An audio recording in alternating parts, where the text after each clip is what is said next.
Is there anything to which Steve Pemberton and Reese Shearsmith can't turn their hands?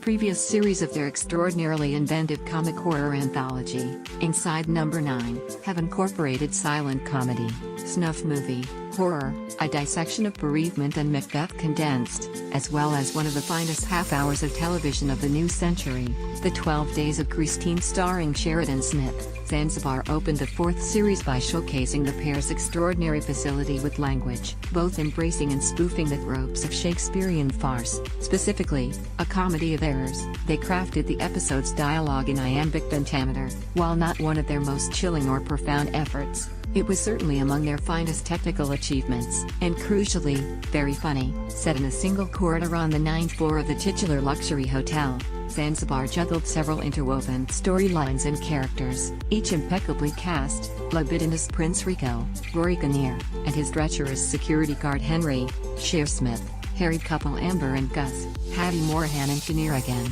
concerned at the withering of their ardor, bewildered OAP Alice and her dutiful son Robert, Marsha Warren and Pemberton, jobbing stage hypnotist Vince, Kevin Eldon, call girl Tracy, Danya Franks, dim maid Colette, Helen Monks, and Mr. Green, Bill Patterson, contemplating suicide after a life haunted by giving his twin sons up at birth. Overseeing the whole circus was Jake and his bellboy cum Greek chorus, Fred. Credit, BBC. The verbal dexterity was as remarkable as Pemberton and Shearsmith's ability to wring laughs from it, not something they were always shy of acknowledging.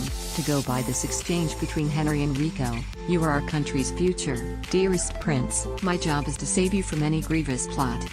But all this talk of murder makes me wince. Like this iambic foot, I'm stressed. You're not."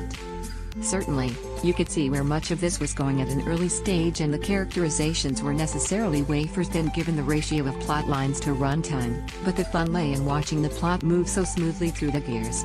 Nodding incessantly to standard Shakespearean gimmicks, it crammed in a succession crisis, multiple cases of mistaken identity and shatterings of the fourth wall, a murder plot, bungled doping, magic spells, a hokey-cokey triggered by the phrase spaghetti bolognese, a miraculously recovered memory, and double meanings with disastrous consequences. There was also an instance of twerking which, had it been around when Shakespeare was alive, you suspect he would have found a way of crowbarring it in. The climax was appropriately absurd, as Rico and Gus's shared birthmarks were revealed to be in the shape of the chair from Mastermind, after which, the baddies were vanquished, the lovers reconciled, and the viewer reeling from all the virtuosity, and indulgence, perhaps, of frippery, probably, but a triumph nonetheless. The bard would have been pleased.